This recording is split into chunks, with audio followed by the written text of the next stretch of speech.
Hello दोस्तों, Dalip Hindi shorthand classes में आपका हार्दिक स्वागत है। दोस्तों, आज की डिक्टेशन एक दैनिक जागरण की संपादकीय डिक्टेशन है। डिक्टेशन की गति 80 शब्द प्रति मिनट होगी।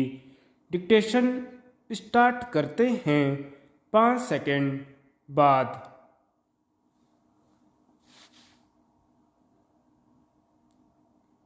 राजौरी का सबक।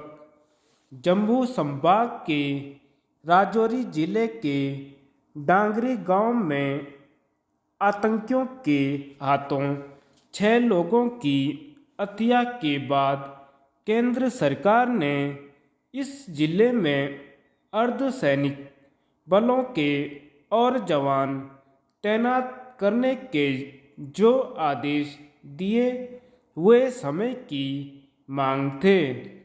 दहशत पैदा करने वाली इस घटना ने यह स्पष्ट कर दिया कि आतंकियों ने जम्मू संभाग को भी उसी तरह निशाना बनाना शुरू कर दिया है जिस तरह वे कश्मीर को निशाना बनाए हुए हैं। राजौरी की घटना इसलिए विचलित करने के साथ गंभीर चिंता का विषय है क्योंकि आतंकियों ने पहचान सुनिश्चित कर हिंदुओं को खास तौर पर निशाना बनाया और 4 लोगों को मौत की नींद सुलाने के बाद जाते जाते उनके एक घर में आईईडी फिट कर गए। यदि सुरक्षा बलों ने अपना काम सही तरह किया होता तो अगले दिन इस आईईडी में धमाका होने से रोका जा सकता था। स्पष्ट है कि इस धमाके में जिन 2 बच्चों को अपनी जान से हाथ धोना पड़ा उन्हें बचाया जा सकता था। यह समझना कठिन है कि सुरक्षा बलों ने आतंकियों की तलाश करने के साथ ही यह क्यों नहीं दिखा कि आतंकी अपने पीछे क्या कुछ छोड़ गए हैं। राजौरी की घटना टारगेट किलिंग का वैसा ही खौफनाक उदाहरण है जैसा कश्मीर में रह रहकर देखने को मिलता रहता है।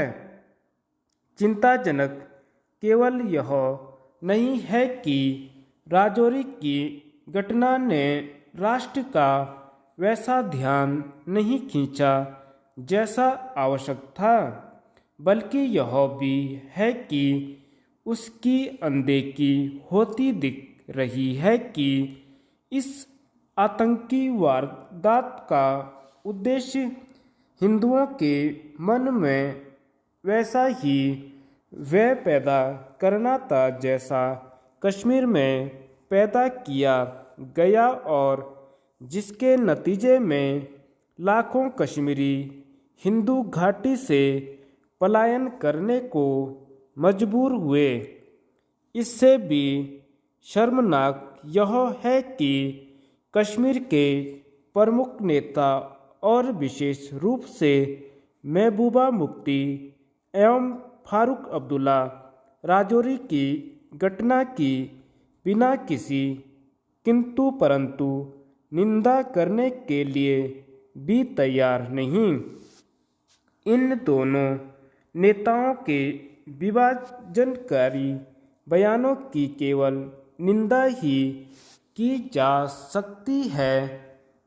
जम्मू कश्मीर प्रशासन के साथ केंद्र सरकार को ऐसे नेताओं के साथ आतंकियों के दबे छिपे समर्थकों से भी सावधान रहना होगा और पाकिस्तान पर फिर से अपनी निगाह भी टेढ़ी करनी होगी। आश्चर्य नहीं कि राजौरी का आतंकी हमला पूरी तरह पाकिस्तान प्रायोजित हो। केवल इससे संतुष्ट नहीं हुआ जा सकता कि राजौरी और अन्य पड़ोसी जिलों की सुरक्षा समितियों को नए सिरे से समीक्षा की जा रही है और इसके तहत ग्राम सुरक्षा समितियों का नए सिरे से गठन भी किया जा रहा है, क्योंकि यह प्रश्न अनुत्तरित है कि आखिर पाकिस्तान अपने किए हुए की कीमत कब चुकाएगा।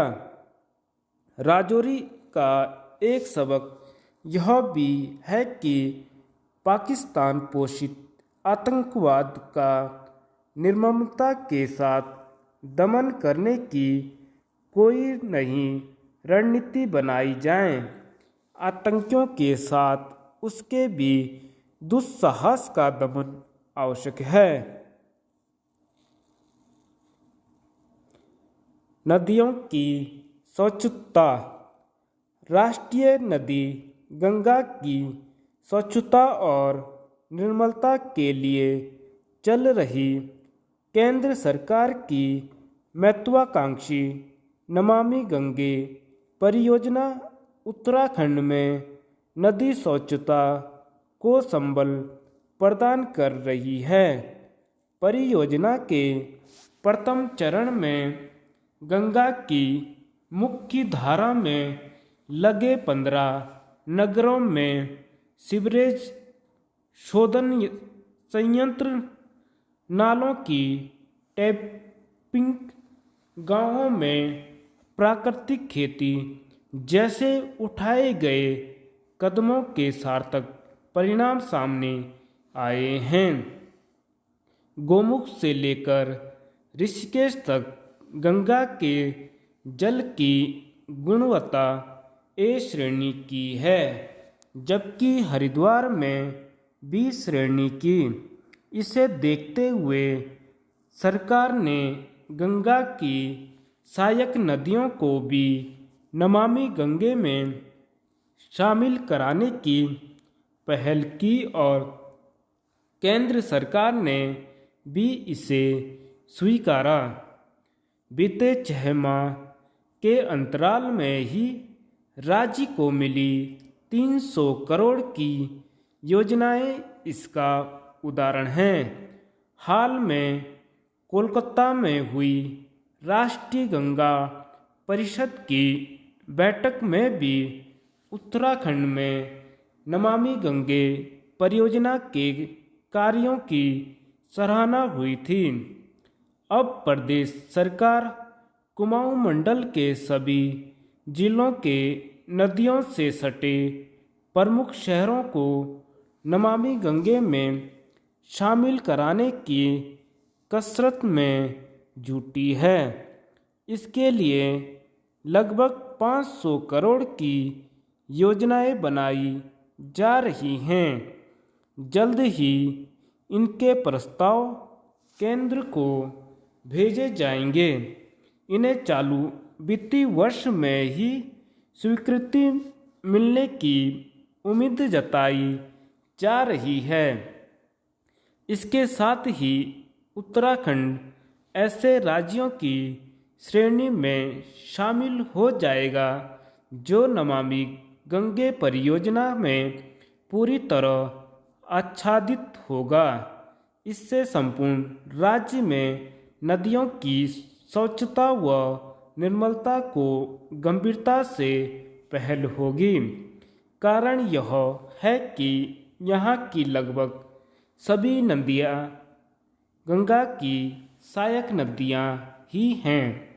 नमामि गंगे परियोजना के अंतर्गत होने वाले कार्यों से नदियों में समा रही गंदगी पर अंकुश लगाने में मदद मिलेगी।